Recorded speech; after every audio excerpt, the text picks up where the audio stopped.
your windows. Lock your doors.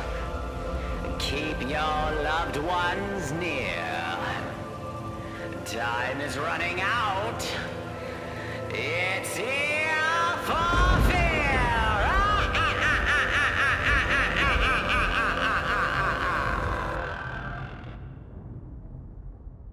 Welcome. This is Ear for Fear, and I'm Donovan. And I'm Rick. And this is the podcast where we talk about scary movies or movies trying to be scary. Cool. Today we're talking about 2001's The Others, starring Nicole Kidman. Let's, before we, dive into it, give you a kind of quick plot on this movie. It's 1945 Jersey. Grace is a widow living in a mansion with her two children. She lost her husband, Charles, in World War II. Because her children are photosensitive, Grace keeps the curtains and the doors closed to protect Anne and Nicholas against the sunlight. Grace raises the children with strict discipline and certain religious principles. Grace ends up hiring a housekeeper, a maid, and a gardener to help with the upkeep of the large home. Out of the blue, mysterious things start happening in the mansion, and her daughter claims that there is a boy named Victor that visits them. Grace unsuccessfully seeks out the boy until the day she has a revelation about the house and its recent intruders.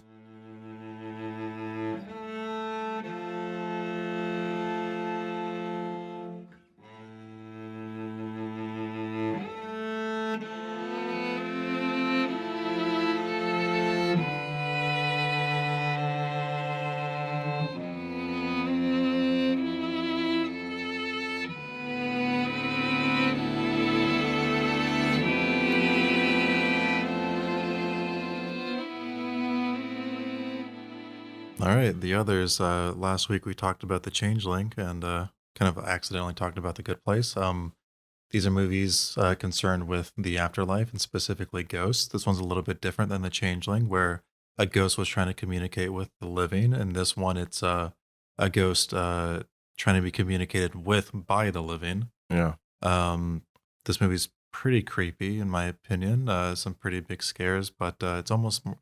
I said this in the end of the last podcast, but I thought The Changeling was more like a drama with just some scary scenes in it. I feel like this one is also kind of like that. Whereas The Changeling is a man trying to come over the death of his family, this movie is more about accepting your own death and mortality. Yeah. I know I've seen this before. I feel like this is a movie you owned at one point, because how else would I have seen this movie? Yeah, I probably owned it at one point. I guarantee you did, because I Yeah. can almost guarantee you I watched this when I was like 14 or something during like a summer when I was just Yeah? super bored and did nothing else. Yeah, Oh, almost definitely that's how I watched yeah, this movie. probably. I saw this at the theater when it came out in 2001, but I was at a drive-in, and I think I was on a date, and so I remember bits and pieces of it. I definitely remember the ending. Yeah, And the twist is very memorable in my opinion. it is, and it's unfortunate because it's like the ending itself isn't unfortunate, but when we talk about it, if no one's ever seen it, we're gonna spoil it for them. And it's a really cool ending. Yeah. I like it a lot. I But think yeah, I probably owned it, and you did, because I remember The Others came in like one of those bulky DVD cases, oh as opposed to just like the really thin ones. yeah, you're probably right. You definitely did. Yeah, and It's funny that you don't remember. I don't remember. I mean, You did at one point own like 200 DVDs. Oh, I think I owned more than that. I think I was 300 or 400, and then over the course of time, I just started to thin them out and get rid of ones that I knew I wasn't going to watch over and over again. Yeah. And this falls in that category. It's not that this is not a good movie, because I like this movie. It's just a movie that I know myself, and especially when it comes to horror, it's not a movie I'm going to pop in over and over again and watch. I have several of those movies I never get tired of. The Changeling is one of them that we talked about last week. The others wouldn't fall under that category, but it doesn't mean it's not a good movie. And that is interesting, because I think these movies are perfect companion pieces to each other. They both kind of tackle similar ideas. They're both inherently ghost stories. We're just kind of seeing them from different perspectives each time. They even sort of use the same ideas when it comes to scares, where you've got sort of the house as, the tool for frights. Doors are moving inexplicably, doors are becoming unlocked inexplicably, things are moving where they Yeah. haven't been before, and the character knows, okay, that was not how it was when I left. So, it's like this, series of unexplained events. And then, of course, you've got the means to communicate with the dead, which is, the sort of medium slash seance type of things. Yeah. Both these movies do that, and they both have a character named Mr. Tuttle. Yeah. Right. Isn't that funny? That is funny. That is like what I noticed it when I rewatched it. I'm like, hold on a second. It's like, is that a coincidence? Could that be a coincidence? Or it's like, because we both agree that these movies are very similar. Mm-hmm. And then you got, in the others, you have the gardener, his name is Mr. Tuttle. And then the changeling, I think you called him the caretaker, was named Mr. Tuttle. Yeah. I don't know. I guess it could be a coincidence, but I don't know about that. It's a very interesting one. It's a very funny because one. Tuttle's not like a common last name. It doesn't feel like one in America. Yeah. I know this movie takes place sort of off the coast of Europe, maybe on some sort of island. Some shores. Yeah. I'm not sure I forget where it's at. It's not important, but No. yeah. So yeah, this movie is pretty interesting as far as the movies we've talked about go. This falls in I kind of tricked you into watching a drama, but this is still a pretty spooky movie. There's a lot of set pieces where spooks happen. How does this movie start again? I think it starts with Grace, who's our main character. No, I think like the No? title sequence, isn't that like a storybook sequence almost, where they're like looking at drawings of stuff? Oh, yeah, because I think you hear her. I think she's telling Yeah. the kids a story, right? Was it a biblical thing? Could have been, Yeah. yeah. Because I mean, as we go along, we know she's very religious, so it Yeah. could have been that. Which is Yeah. like this very interesting idea, because we've got a character who's very deeply rooted in like this religious belief, kind of your typical Christian Catholic belief where there's like a heaven, hell, multiple layers of hell. But by the end of the movie, I mean, let's just spoil the ending. Yeah, might as well. Because it'll give greater context to everything we talk about. Yeah. But Grace and her two children are actually the ghosts in this film. Yeah. So instead of seeing it, they're alive, and then the ghosts are terrorizing. They're kind of like being terrorized by the living people and aren't aware of it. Yeah, Isn't that cool? it's cool. Yeah, it's a really neat idea. And It what's is. funny is the living people are being terrorized by them. They are being terrorized by the living people. It's almost like this mutual scare is going on between the two parties. But we just don't Yeah. see the living side. No, we don't. Not until the very end. Yeah, and we only see that for a few minutes. And it's almost like there's almost like this we have the Grace and her two kids, and then we of course have the housekeeper and the gardener and the maid kind of show up all at once, and we're not sure what's happening there. As we go along, we find out, but we think there's something weird going on there. So we come to find out later on, because again, we're spoiling everything. They're ghosts as well. So it's almost like ghosts haunting ghosts and the living haunted. It's It's funny you think they're being haunted by them. I actually think they're trying to be helped by them, because, Grace and her kids don't know that they're dead. true. So okay, so yeah, haunting's probably the wrong word. They don't seem to trust. At least Grace doesn't seem to trust them. So yes, as we go along, we find out, yes, they are trying. The housekeeper maid and whatever, the gardener's trying to help Grace and the kids. More so Grace, because the kids seem to be almost I'm not saying receptive to the idea. The daughter more so. The son seems to be kind of, I'm not going to say sheltered, but he doesn't seem to want to believe a lot of stuff. But the daughter is open for all of this. Well, by the time the movie starts, the kids are already telling us about the fact that their mom had gone mad. Yeah. And so they're actually aware that they were smothered by a pillow, at the very least. We don't know that's what happened until the end of the movie.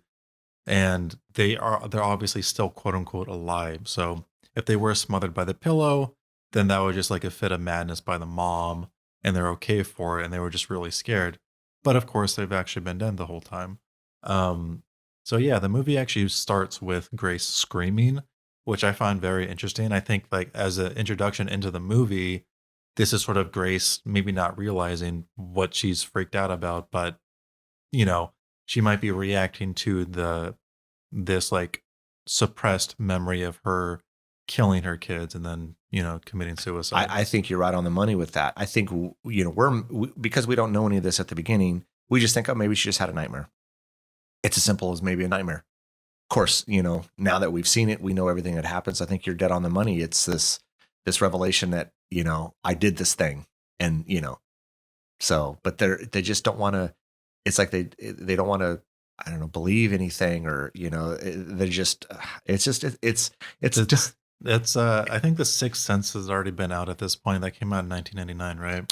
yeah. 1999 they consider to be like the year of an amazing year of film. So I think it was 1999. You're probably right.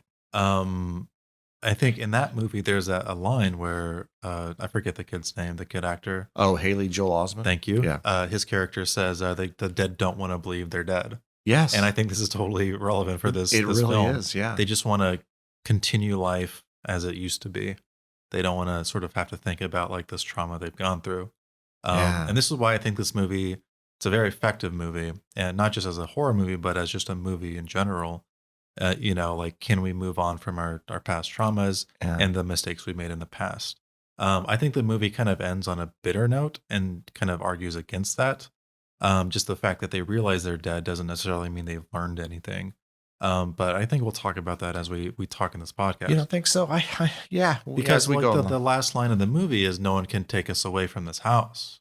Yeah. And that makes me think that she's going to fight to because she doesn't want to coexist. She wants the house to be her own. That's true. Yeah. But again, it also, like you said a little bit ago, this, if you're not accepting that you're dead, and that's a hard thing, and it's like, are you stuck? Why haven't they, because like you said in the last podcast, you don't believe in ghosts, and that's okay. There's a lot of people that do, a lot of people that don't. I believe in ghosts. I believe in some sort of, spirit or entity that's out there at times, if you don't believe in it and here they are, this family, are they stuck in between? Like, two, yeah. Is that what you're, like the movie isn't very clear on it. I actually think the movie is actually fighting against like this sort of romantic idea of heaven and hell.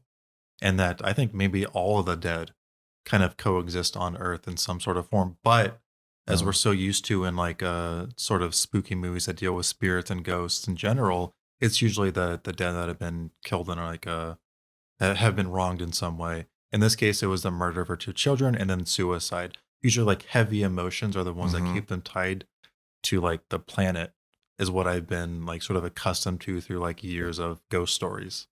So it could be one or the other, and I just don't know. I think you're right. I think maybe because, she did this horrible act, she killed the kids, she then killed herself. We know that she's very religious. Where else is there to go? So she's stuck in between that. Maybe. Yeah. See, I don't really know enough about the religious stuff. I don't know if like Earth is some sort of limbo for her, where she now has to live with her perpetually trying to raise her children, while now knowing what she did, and then just trying to be a good mom throughout that time, basically for all eternity. The kids aren't going to grow up. Almost like over the top, right? I mean, because we see this as the movie goes along. She's very over the locking of the doors and the no sunlight, and she's. It's funny. It's 1945, but I mean, she's homeschooling them, right? I mean, they're doing I guess schoolwork and reading books and all these other things that you would do, let's say elsewhere. And she's doing all that, and is she going over the top, because maybe there's this this, I don't know, underlining thing that she knows that has happened, but she's not willing to accept it, and she goes over the top. I don't know. Yeah, actually, the events of the movie could be an overreaction based on what happened before, that she just doesn't know that what she's doing is an overreaction. Just trying to like course correct in the most extreme way. But sheltering these kids, right? Because I mean, we see this. It's like a see, the movie takes place in this weird time period for that family. It's right after the war. The island has been like draped in this huge thick mist. The post office isn't doing their mail deliveries from their perspective. You're too dumb. I like that. It's good. Oh, I don't know. What did I say? I just thought that was funny. The mail deliveries. Yeah. I You weren't trying to be funny. No, I wasn't. Oh, yeah. So but no one is coming in. The only people that they've experienced recently is the, Tuttle, and then I forget the character names. Oh, Mrs. Let's go ahead and grab them real fast. Yeah. Mrs. Mills, Mr. And Tuttle. Lydia, isn't Lydia Lydia. She's the mute maid. Yes, the person who cannot speak. We find out later is that the fact that she found out that she was dead was just too much for her, and now she can't talk. So it's almost like the island or the house or some external factor is isolating them, and that would explain high emotions from the mom. So I mean, it could be any number of things. I think from my perspective anyway, just the fact that you're dead.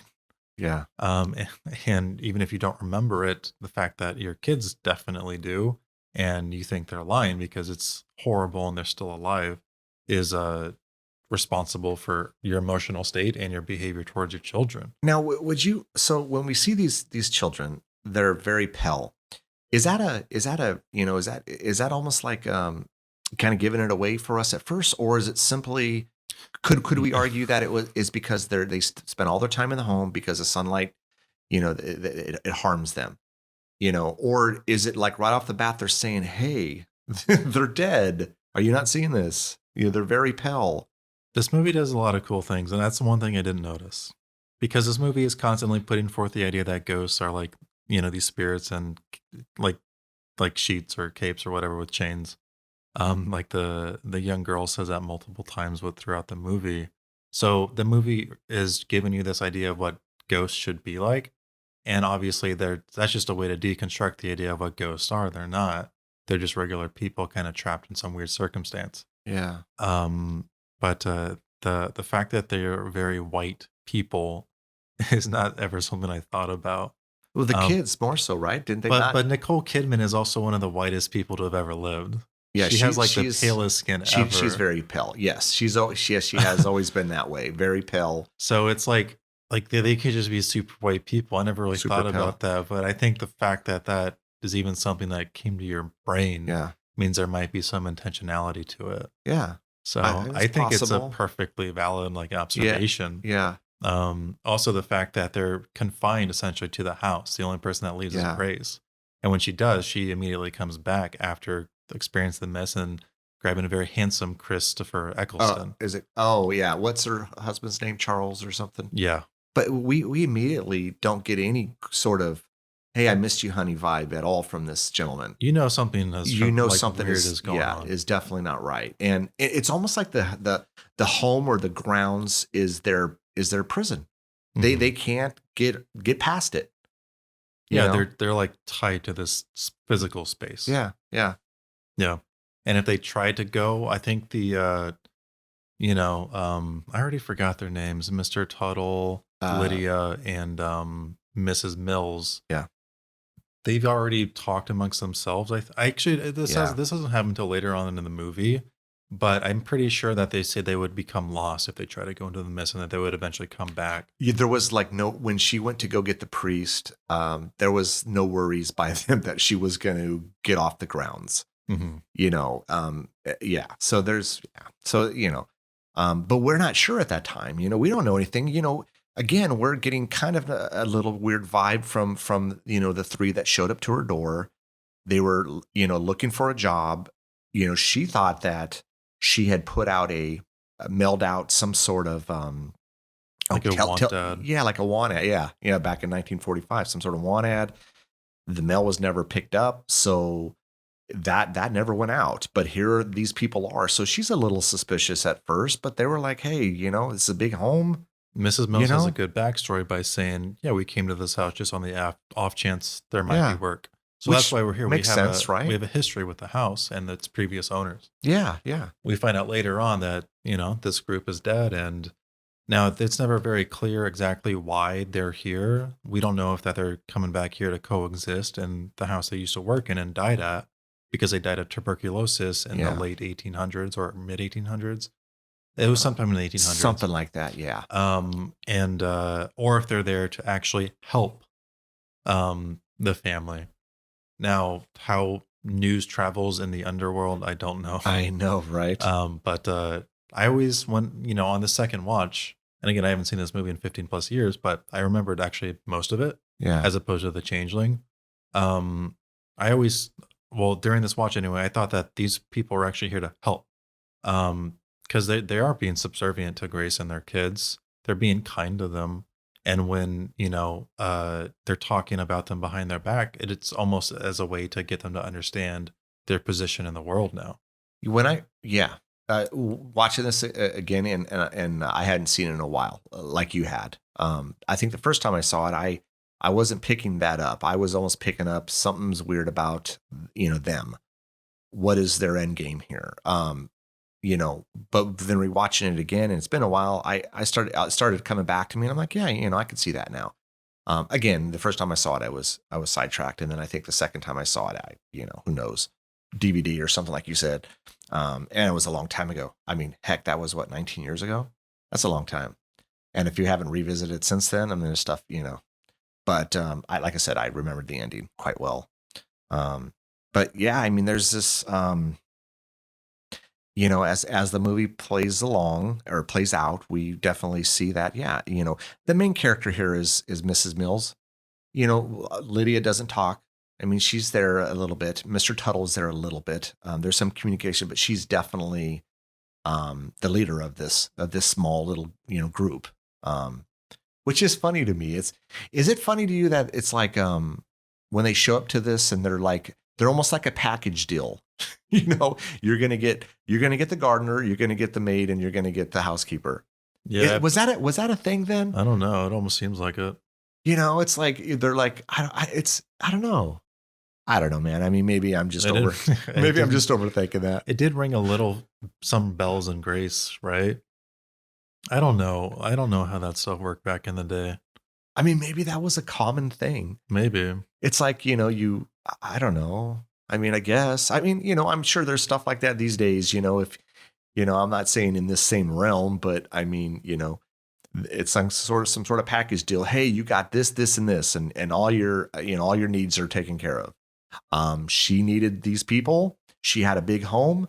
The previous ones left unexpectedly. What was it, like 2 weeks earlier? And here you are. So, right. And they were familiar, obviously, with the house. They had worked in the home before. So, yeah. So, yeah, that's kind of where the movie starts off. Grace wakes up, begins her day. These guys come in, and then she introduces the house. And this is where we kind of get like the framework for how the movie's going to operate, at least when it comes in regards to the house. It's very interesting. Grace actually make sure. Am I saying that right? Makes sure. Yeah. Make sure. I felt like there should be an S at the end of that. That's Make awesome. sure that all the doors are locked whenever you're coming in and out of a room. So if you're leaving a room, you lock that other door, go through that door, and then when you're in that new room, you lock the door you just came in if you're going to leave again. And this is a precaution to make sure her kids, who are photosensitive and get hurt by sunlight, don't accidentally have that happen to them. But the kids do seem to be fine with like lamplight. So there's curtains in every single room wherever there's a window, and there's all these doors that you can only lock with a key on either side. So this is already pretty strange, and I always kind of like it when a movie introduces a strange like idea. They don't do too much with it. I feel like it's almost like a missed opportunity that it could have had more doors be like locked or unlocked and been messed with by this group and the living group. But it's still really cool. Like we know like there's something weird going on with Grace, her kids, and even this house, like right from the get-go. It just provides like this framework where the house itself and Grace and her behavior is off kilter. Yeah. So we find out that not long after as Mrs. Mills and them have been got to this job by not a newspaper, but because of what we talked about before. Um, and then suspicion is raised, right? But it's very quickly quelled by Mrs. Mills with her backstory. And I'm trying to remember when Victor comes in. Is the first time we see Victor in the bedroom, or is it during the time when she is studying in like I think by the I think fireplace? we get the mention of Victor. I think both kids are in separate rooms doing their studying, and I think Anne, is that her name? Anne is Mhm. the daughter. She's studying, and the mom hears she hears like a voice. I don't know if it's laughing or talking. She thinks it's the boy, and it's not him. It's Nicholas. The boy's name is Nicholas, not him. It's not Anne. And Anne's like, Mom, it's Victor. I've told you about this kid before, but she doesn't want to believe it at all. Not so. And Yeah, you're right. The first time I think we just hear him crying or something. something like that. And I couldn't really make it out. Victor, of course, would be the live boy who is Yeah. quote unquote haunting them, right? Yeah. Of course, we don't know this yet, but yeah, you're right. Yeah. So, So, and then during the sort of introductory period between Grace and her new servants, um, she tells them to not necessarily agree or listen to these strange ideas that they're putting forth. Her kids are putting forth. yeah, what does she say? Strange. Yeah, strange. Yeah, you're right. Strange ideas. Yeah, and I think this is Pay them no mind. right, and this is reinforced afterwards, where Mrs. Mills is being told by the kids that their mom went mad, and then Grace is like, "Yeah, don't listen to that." Yeah. Um, so we get a really cool scene between the kids and Victor, where Anne says that he's in the room, and then Anne and Nicholas both sleep in the same room. Yeah. Same bed. Yeah, and Anne is talking to like this unseen Victor the entire time. Very spooky. Yeah, because isn't someone's moving the curtains? Is it Victor that's It's moving the curtains? Victor. Because I mean, so the because when I look at this and I think about this, tell me what you think. Do you think that because this is his room and he has the right to these curtains, and so he's moving the curtains because this is my room, and they're of course they're invading his room because they are the ghosts and they think it's their room. What do you think? I mean, do you think it was just I mean, that seems he's doing his own thing, but it's messing with them, and yeah. I mean, I think that's probably is his room. We're not sure, but why else would Victor be there in the middle of the night? yeah, Yeah, exactly, yeah. it's It's a creepy scene, huh? yeah. The boy, It's just the idea of Anne talking to someone that couldn't be there that we don't see. yeah, And we're kind yeah. of like in the position of Nicholas on whether or not he is or is not there, where we're leaning towards him being there. Like there's just like this Oh, you unexplained mean Victor? aspect to it. Victor being there? Yeah. Nicholas, We like the movie positioned it so we do think something is there. yeah, And obviously wouldn't go through all this trouble. And we do see like a figure at some point in the corner. And when he's like behind the curtain or something. And then the curtains are just inexplicably moving. yeah. Yeah, it's really scary. And then, of course, Victor touches Nicholas on the face. That's scary. Freaks him out, man. Yeah. It freaked me out too. You Yeah. know? This movie does, spooky scenes really well. And it does. It does. It does. It sets the mood quite well. Uh, Grace doesn't at this point. I think doesn't Anne. Grace is mad at Anne because Nicholas is Anne did this, so Anne gets punished, and Grace punishes her. I makes her do certain things for. I think the punishment goes on for like 3 days, right? Yeah, where she's just kind of reading from the Bible out loud. Yeah, like sitting on this. Like one scene, she's sitting on top of the stairs, and Yeah. Grace is down below crocheting. Hey Anne, I can't hear you. That's some old school punishment right there. Yeah, I was like trying to imagine being Grace, but I really want to listen to my kid for 3 days just reading the Bible. no, That would be punishment for me at that point. yeah, no. She's. I mean, we know she's religious, so she's sticking to her guns on this. She doesn't believe anything that Anne is saying. She's scaring her brother, which is not cool with Grace. and I'm going to punish you for it. And until you say, tell us either you were lying, you were making up a story. And Anne's sticking to her guns as well. She's like, that's not happening. Yeah, for good reason too. She's being punished for something that she didn't do. And at some point, I think you do have to believe your kid. She like Anne was with the punishment until she basically had to swear to some, like the Virgin Mary, which I guess in religion is very important, I imagine, right? Probably. Swearing to this very important figure in your religion. And she's like, no, because I didn't do it. Now you're trying to make me do like this crazy thing. I didn't do it. And it's not until Grace actually has experiences of her own that she kind of starts to believe her.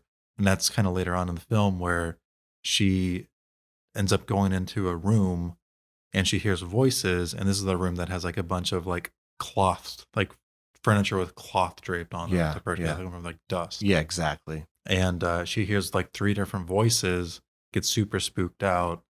And then, she's like, okay, maybe this is like something that's actually happening. Yeah, because she hears footsteps upstairs, and she tells Mrs. Mills to hey, can you tell Lydia to keep it down up there? And so, she's like, yes, ma'am, and then all of a sudden she keeps hearing these footsteps, and she knows it's not Anne. She knows it's not Nicholas because he's sleeping. So, and then she sees Mrs. Mills outside talking to Lydia. So, okay, what's happening here? So that's when she goes, like you said, she goes to investigate and sees, hears the voices and the sheets and again, we don't know any of this stuff at this point. So it's just like, okay, we think in our head, these are just, it's a ghosts, Yeah. And then not long after that, she gets the experience with the piano. She hears a piano playing downstairs. She goes to investigate. She has like this really funny bit with the door at the very end of the scene, but hold on, we'll get to that. Yeah. She goes inside, brings her shotgun. Or whatever that thing is. Right. Yeah, I don't know. I thought it was a shotgun too, but I think it's just a rifle. They say rifle in the movie. They do, yeah. And the piano's playing. She goes in the room. As soon as she opens the door, it stops playing. Because obviously, if you're from the piano player's perspective, the door is just opening up by itself. Yeah. She goes to investigate in the room, and there's no one in there. It feels like there is. She, very pretty music playing. Whoever's playing, I mean, right? Yeah, it is nice. It's very, yeah. And we talked about the similarities between the two movies. And again, this is just a straight coincidence. In The Changeling, George C. Scott is a pianist. The father that we find out later on, that is we actually found out this early on in the movie. Like Anna's describing the family. She's like, "Oh yeah, Victor's dad is a pianist." Yeah. And so just a crazy coincidence. It almost does feel like this is just like take the Joseph stuff out of like the Changeling and replace it with his family, and then you set it in the 1940s or whatever during World War II in like Europe, and you basically have this movie. I know. But you do it from like the perspective of quote unquote Joseph, but like as a family. Yeah. It comes back to what you said before. There's no original ideas anymore. I think you said that in a previous episode. I'm just like spouting other ideas like other people have said. I mean, you're right. But this is like a cool perspective on the ghost story. It is. And just us coincidentally watching them back to back, which we didn't plan. I know we keep saying that, and it's going to sound like we did plan it, but we really didn't. But I was shocked to see these similarities, especially the Mr. Tuttle thing. That Yeah, that's pretty funny. Yeah, it almost feels like an homage, but I just don't know if right. It's possible they saw the Changeling and they wrote it in there. Who knows? Yeah. But the piano thing is really what sets Grace into overdrive. She goes to investigate, and then she basically has the door attack her. She's like, because she's opening the door closes. And she does it like a few different times. It's probably just to see if the weight of the door is all messed up or if it's like the hinge or whatever. Then the door at some point just like slams in her face, right? It slams, almost like, slams in her face and she gets pushed like to the ground. Mm-hmm. Yeah, I like that scene. And then I think at this point, this is when she wants to get a priest. I don't actually know. All this stuff is kind of mixing in my head. We hear the priest a couple times, don't we? Is that why? It's because she thinks something's happening and she wants the priest to come, but the priest hasn't come. Yeah, I know she wants the priest there for some reason. Yeah. I mean, I know she thinks it's so she grabs the rifle, and does this, but she thinks something else is in the house. She thinks a person is in the house. I don't think I think she's it's- completely convinced it's a ghost or, a spirit or something. I think it's the experience with the piano and the door that really brings it to You think so? spirit, haunting, Yeah. demon, whatever. Because then she wants the priest to bless the house to rid her of any of Yeah. these like supernatural intruders. Yeah. Yeah. I think you're right. At what But point? before then, I think it was like, is someone real alive Yeah. in the house? Yeah. I mean, turns out, yeah. But yeah, I know. But she thought there was some stranger or some, like they keep saying intruder. and then Well, it's what on point- her. What? Go ahead. Oh, at what point do they is she looking? She's looking through like some of the rooms and she's Yeah. looking at photographs and then she comes across that photo album, the album of the dead. Album of the Dead. And I've seen this in other movies as well. And I always really like it. It's really creepy, right? No, it's a true thing that people did. You would take a last photo of your loved one. I mean, they're gonna sit still, so of course it's pretty simple. That's creepy, man. She also says macabre, and I think what's funny is because for the longest time I didn't know how to pronounce macabre. Yeah. I think I called it macabre. Like when you just read a word a million Macabre times or something. Yeah, you just read a word like a million times, and you're like, Yeah. oh yeah, that's how you pronounce it. Yeah. But I saw this movie and then I've read like 1,000 books and all this stuff, and I've seen macabre like 1 billion times, but I was still pronouncing it that way because I didn't know Nicole Kidman was actually saying macabre and that was the word she meant. Yeah. I don't know. I just wish I had picked up on that sooner because that would have saved me some embarrassment. Anyway, yeah, the Album of the Dead is cool and it's pretty interesting. She actually didn't flip through the entire Album of the Dead because if she did, she would have saw Mrs. Mills and Lydia and Mr. Tuttle. Is it so you've heard, because I haven't done any research on this. You have heard this was like a real thing. It had to have been. Because I've seen this in other movies as well. And so I would not be surprised if it's a real thing. But so the idea is that if they take a picture, the picture when they're dead, what does it do? Something with I don't know about the spiritual reason. I just souls? thought it was like a keepsake for the family, like a last photo of their loved to me, one. that's just a morbid keepsake. Yeah, but it Mrs. might have been different like back in the day. True. Doesn't Mrs. Mills say something about the soul living through the photograph? Yeah.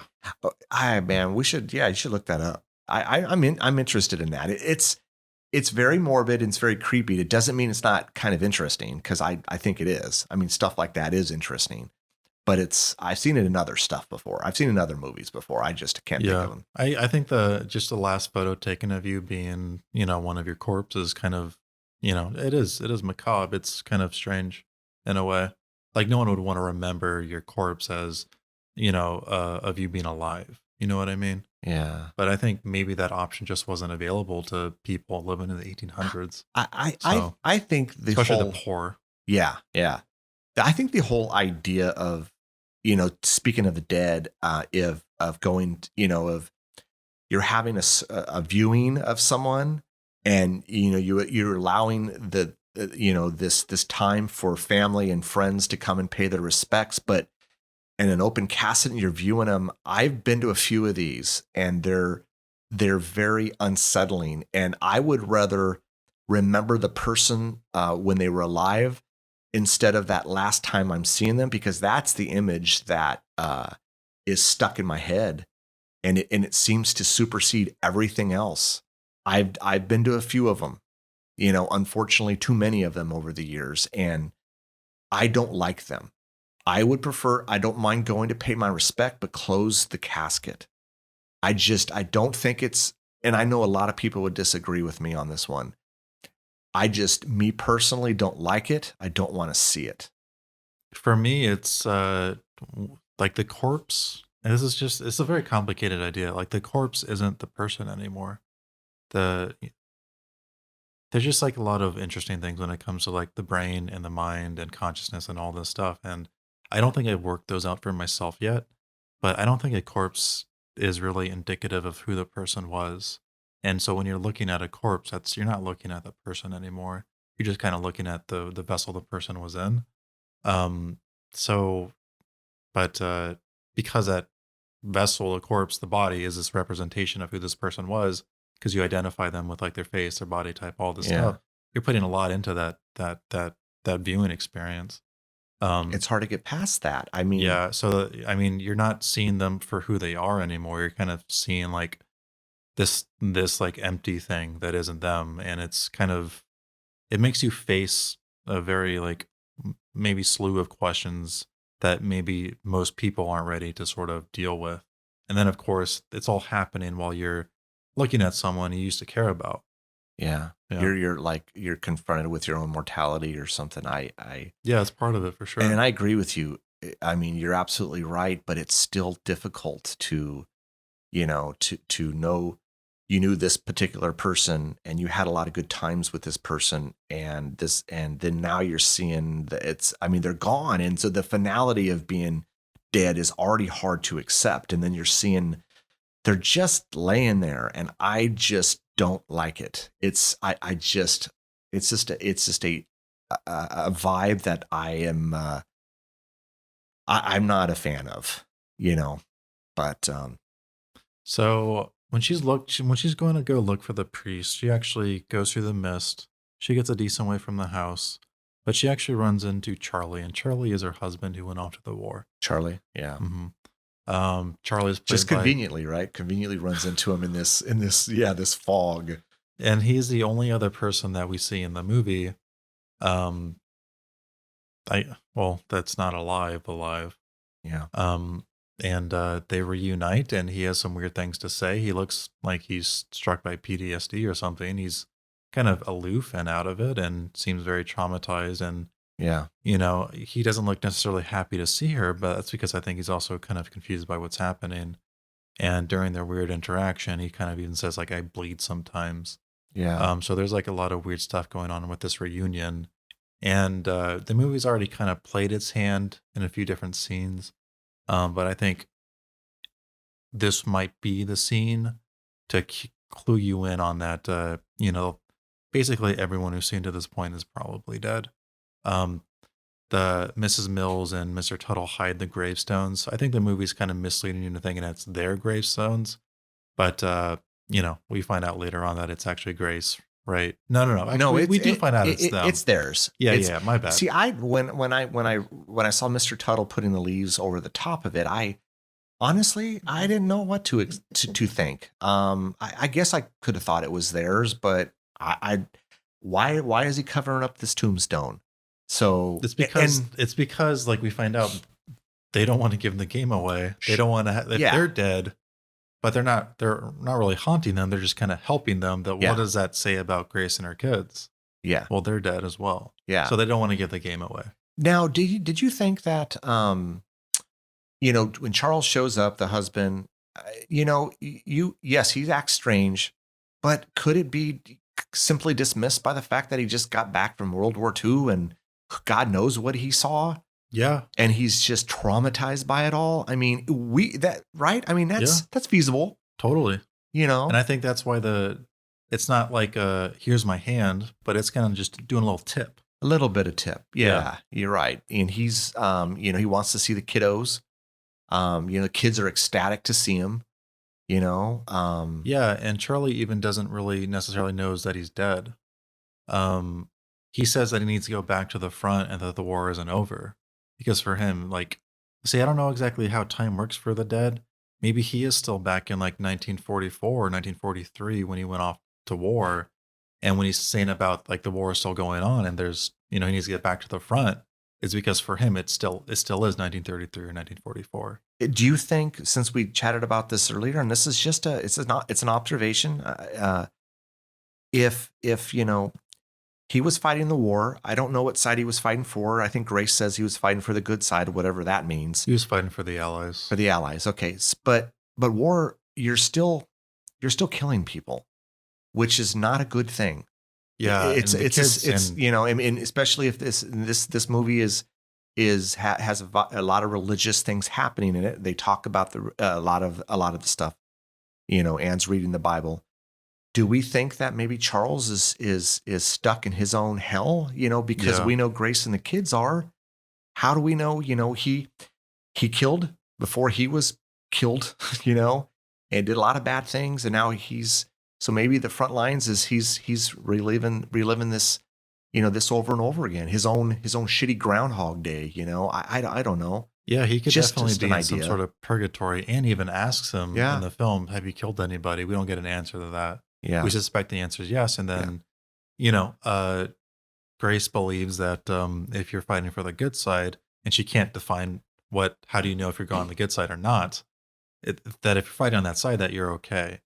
But I think this movie sort of makes the argument that, again, I don't think the movie is saying that purgatory or heaven or hell exists. I think the movie is saying something different because I don't think any of these people are necessarily being punished. I don't think Mrs. Mills and Mr. Tuttle and Lydia are being punished for being ghosts just because they died of tuberculosis. yeah, You know, like why would that be a punishment? I almost think that this movie is kind of just putting forth the idea that if there is an afterlife, and this is just kind of just getting away from the fact that this movie might just be like, oh, this was a cool idea I came up with. That if there is an afterlife, that you know, spirits are kind of coexisting on multiple planes with both themselves and the living. yeah, You know, I don't even necessarily it has to be a punishment for a Grace and her kids. It might even be like a chance for like savior. You know, like Grace now gets to she killed her kids. She was basically in a moment like the worst mom you could be, and now she has the opportunities just to sort of give them a good afterlife. yeah, You know, it's and this is why I brought up The Good Place in our last episode. I've just kind of had like multiple through two different movies and one TV show, three different ideas of what the afterlife could be. And I know that Changeling doesn't make an argument for it; it just kind of introduces this idea of ghosts. But The Good Place kind of like says there's a good place, there's a bad place, there's a medium place, and then when you're done with the good place, now there's a place where you can just end your existence. So if you want to be around for all of eternity, you can. mhm. If you only want to be around for like 6,000 years, but do everything you want to do in that time, you can What end your existence. is that? What happens in the Good Place? It happens in the finale. I'm spoiling it, so Yeah. I don't know, Darren. You want to put a spoiler warning in there for The Good Place? Feel free. Well, but it's an But interesting idea. I like that idea. It's so, you know, so you I'm not a religious person, you know this, son. But I do believe I'm sure there's a version of heaven and hell and some in between. And so if you're saying in the Good Place, they, you know, the ones that go to heaven, they can do whatever they want to do for however long, and once they're done, what happens to them at that point? Do they explain that? in The Good Place, there's a character who literally knows everything. Everything. She's basically like an encyclopedia for the universe. And she made that doorway to end your existence, and she doesn't know what happens. Um, now the show does this really interesting thing where we have one of our characters walk through the doorway, and we follow her go through it, and then we just kind of have like this panning shot that goes up into like the forest, and we see the top of the trees, and there's like these almost like what are those glow bugs called? Oh, the light, like the little light bugs. Yeah. Fireflies, like kind of like We have fireflies, kind of like that. fireflies. Yeah. We kind of have something like that, and then it like transitions back to Earth, and we still see the little fireflies, and then we get this rando character who just has the opportunity to do something good, and he does, and that's where the show ends. And I almost feel like that if the show's almost putting forward that when they end their existence, at this point they're in the good place, they're choosing to end their existence. They've kind of put into the universe the opportunity for people to be persuaded to do good things, help Mhm. each other out. That's what I think is happening. Yeah. Because I love the idea that Yeah. this guy, instead of throwing the mail that isn't going to him, brings the mail to where it should be. And it's a really small thing. He had to go through trouble to do it, but he did it anyway. And it Yeah. ultimately didn't mean anything, but it was still the right thing to do. And I Yeah. almost feel like that's what's happening when they sort of end their existence is they're putting, you know, their goodness back into it in some form, even though their consciousness might be gone forever. Hmm. But then the show itself doesn't explain it. And I think the whole idea of that idea where you can just end it whenever you want to is just like this idea of, well, when you've had a good run, feel free to pass on. I Yeah. don't think the show is necessarily putting forward the idea of assisted suicide, but I think that's like clear comparison that people can make for that. But rather that you should just during your time here do your best with it. Yeah. It's a very simple idea, but the show Absolutely. does a very good job at making a good point of it. Just enjoy your time here and don't worry about dying. Yeah. I mean, Um, but it's a that's very very different than what this movie is saying. yes, but I think that I think what you're saying is it's a cool and interesting idea. Another another way of looking at it that I've never thought of. You know, Well, like the bad place isn't necessarily hell, but it's supposed to be hell. It's played for laughs most of the time, where like punishment is spiders walking up people's buttholes. And then like the biggest thing is that that feels like hell to me. yeah, but the way they say it's super funny, or their Oh, penis is okay. being flattened, that's another big one. Oh, okay. It's very funny. I'm not good at translating the funny humor of it, but it is. So anyway, Charles learns about the the madness of the mom, where she went mad, as the kids say, Yeah. and That smothered them yeah. and killed herself. Now we don't actually know that yet, but we know Charles was told a version of that by the kids, and he's obviously not happy about it. Um, but he talks to Grace about it. And was this an opportunity for Grace to be forgiven, or I'm sorry, an opportunity for Charles to say, you know, maybe tell your kids sorry, or what? I don't quite remember. Yeah, I don't know if that was really what was happening there. And I think it was I think it was a missed opportunity for that to happen. That particular scene to me was a little, I don't know, I'm not gonna say confusing, but the interaction between them is very sour. Obviously, he still has, still loves her, still has feelings for her, but he's like I said, he's getting ready to leave again. But yeah, I mean, there's that scene where like she's upset, and I think they end up you know sleeping together. It's kind of like his last. I don't know what that is. It's Is it almost his like last? it's almost like an act of kindness for the both of them. Kind of. He Yeah. left. He left for the war, never came back, and then Grace was obviously left in this pretty crazy, stressful situation where the war was happening right at her front door. And she had to take care of her kids during it, and then obviously at some point it led to them all dying. But then Charles comes back, and now she can say what she wanted to say to them. They can spend one last night together, knowing that Yeah. this will be the last night together. I almost find it very sweet that the movie does this, even though it's happening in kind of not the most perfect circumstances, because Charles is obviously, you know, at the Yeah. very least terrified of the war and of the fact that he has to leave his family and then go back to it from his perspective. Yeah. But he also might somehow know that he's also dead. I think he does. I think he knows something's not right with himself. That's where we get the weird vibe from him. We're not quite sure what it is. We find out, of course, later what it is. But yeah, he either knows he's dead or he knows something isn't right. But the idea of having to leave, during World War II, we know, the nightmares of war is I mean, is terrible. And so you leave your wife and your two kids unattended in this big home. Okay, so there's I don't know, servants and stuff or whatever, housekeepers, maids, whatever, but it's not the same. You leave. He has no choice in this matter. It's it was very different then than it is now. And so you know, it sucks, man. The whole thing sucks. She, the result of this was he left for war. He died. She couldn't deal with it any longer. She smothered smothered the two kids and killed herself. It's very sad. Yeah. So yeah, no, but it is. No, I'm just thinking about a lot of the movies we're talking about are kind of bummers lately. Yeah, I I think know. One Cut of the Dead was like the last optimistic one we've seen. Now we've got the next two are just like, ah, man, death sucks.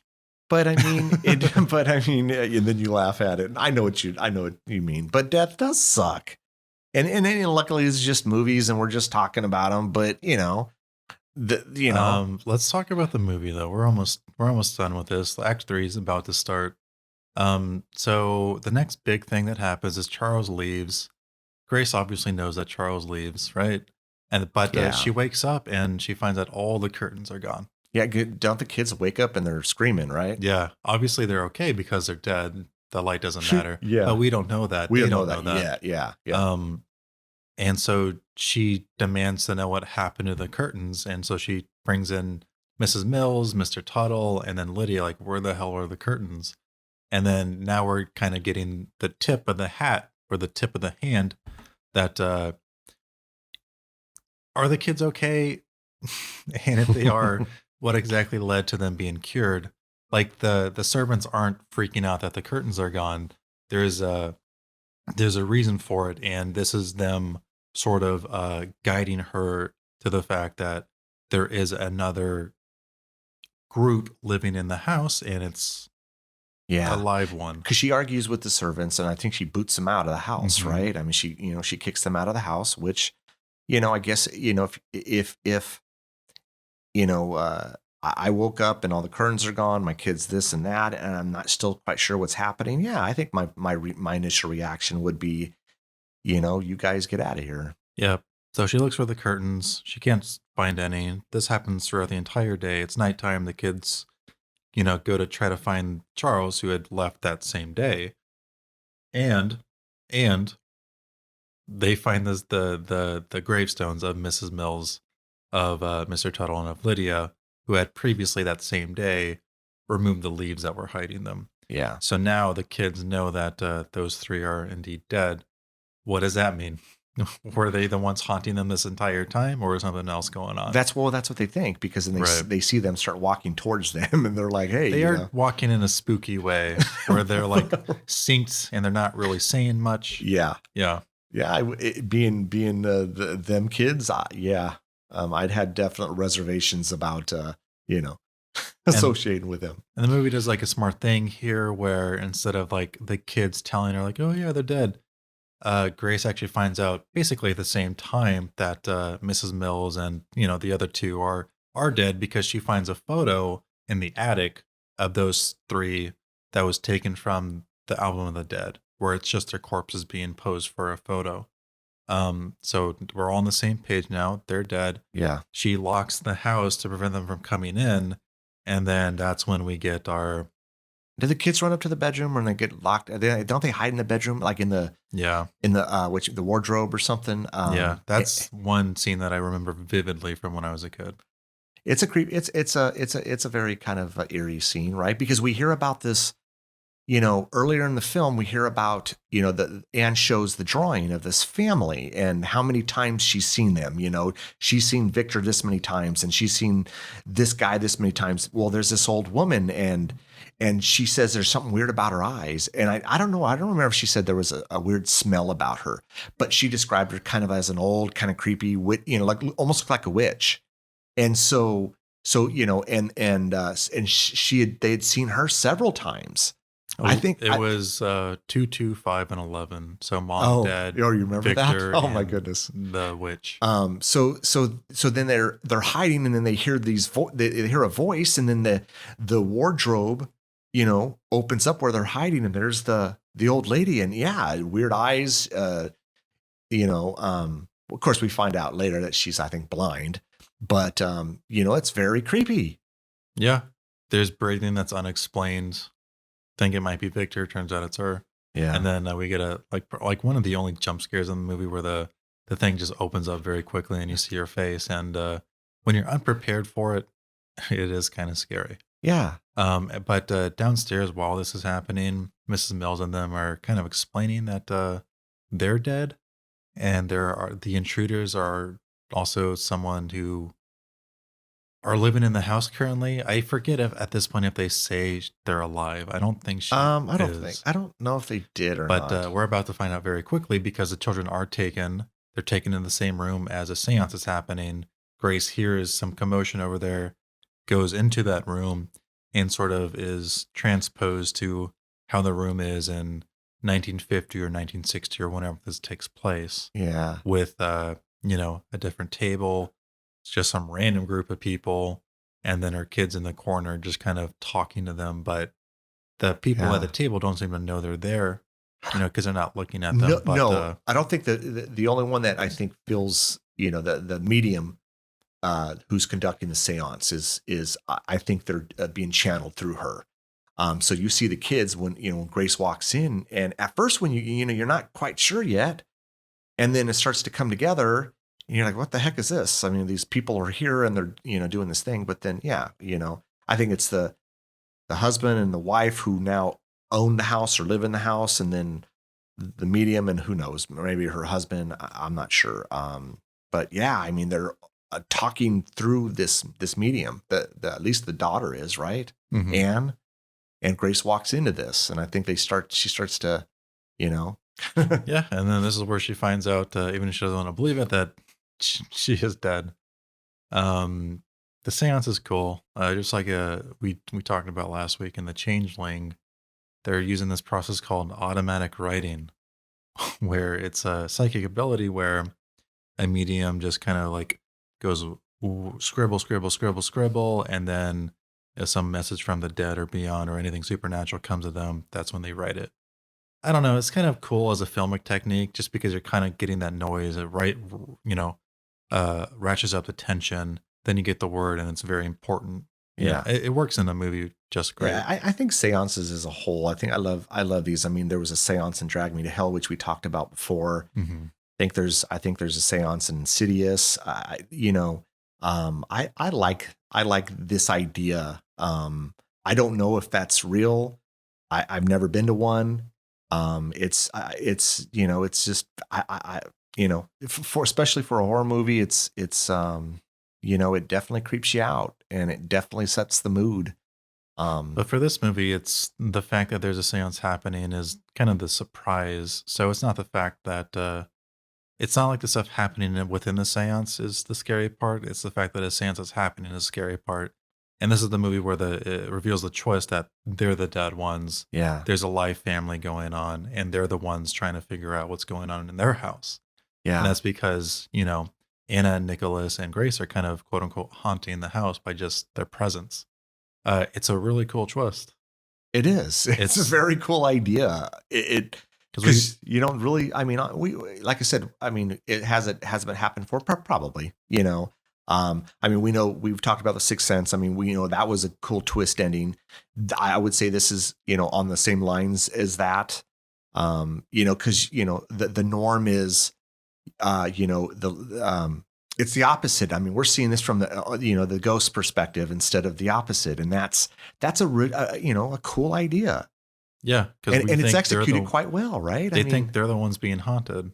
Yeah, and they are in a way, and that's why I think the twist works, because they're both being haunted. Yes. I don't think the ghosts aren't victims too.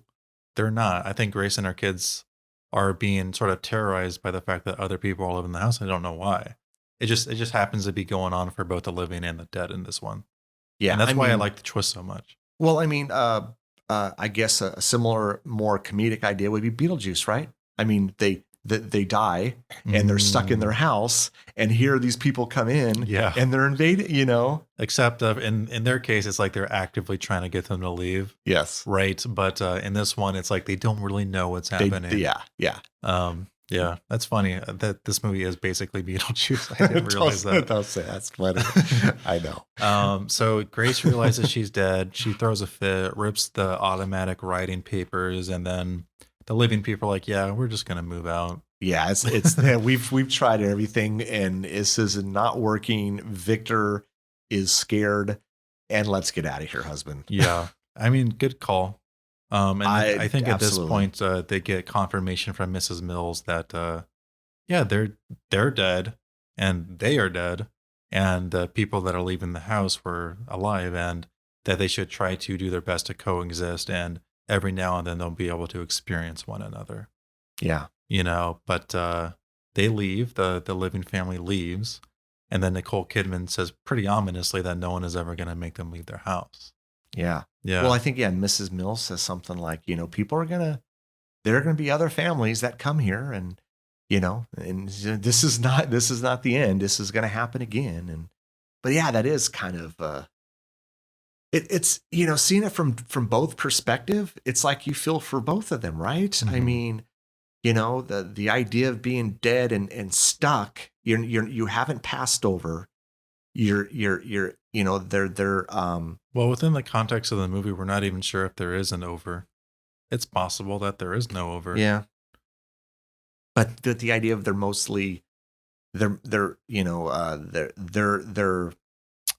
stuck in this house, Mm-hmm. and it doesn't, even if they wanted to leave, they can't. Yeah, the movie also it's very interesting because this has been a very like religious movie, at least in terms of like Grace as a character. And then at the end of the film, like the kids are asking her, like, I thought there was a heaven or a hell. And then Grace is like, well, I don't know anymore. I'm as wise as you on this. So like she's Yeah. kind of at this crisis of faith too. I mean, she's dead and she's not in heaven or hell. Yeah, because I mean, early on, she's very strong in her beliefs, and she believes, and now she's seeing, what we've seen transpired here, and she doesn't know what to believe, and it's And the movie just kind of leaves you with these questions. They don't answer them. And I think that's okay. I almost feel like this movie almost deserves a sequel in some way because we're introduced to a lot of questions with no answers, and we're not even sure how the characters are gonna handle all the stuff that's happening. I almost wish there wasn't others too, but and that's only because like this movie is just introducing some pretty interesting stuff. but I almost would rather it end that way, and maybe leave a few things unsaid or unknown, because I would prefer that than a sequel that's just completely dumb, because I mean, how often does that happen? That's true. It's very possible that you couldn't answer those questions in like a satisfying 90-minute movie. You wouldn't. I mean, how many different sequels have we seen over the years? And most of them, I'm not gonna say all of them, but most of them stink. They just do. And so I mean, like the there's idea. plenty of good sequels out there, Dad. Like, don't. No. You're generalizing like sequels as like this bad thing. No, and they're not. I'm not saying all sequels are bad. Most horror sequels are not great. I'm not saying that there's not some good horror sequels out there, because there are. Let me give you an example. Insidious was really, really good. James Wan. I love James Wan. I've talked about him before. Then they did a sequel to Insidious and explained all the stuff that we didn't know about in the first one, and I felt it kind of took away from the first movie. Sometimes the mystery is I really like it. I enjoy the mystery of something, because then I can sit here after the movie ends, I can sit here and I can talk about it and go, maybe this, maybe that. But then when you give me a sequel and explain it, and then it's like, oh man, I don't want that. I don't need that all the time. Just the idea of not knowing sometimes is enough for me. For me, I say you just deal with like the crisis of faith that Grace is experiencing and how she deals with it as a ghost. That's kind of like where the sequel for this movie would be most interesting for me. I mean, that's what I'm referring to. Like, I almost wouldn't even want the sequel to be a horror movie, but rather just a pure drama. So that's all I meant.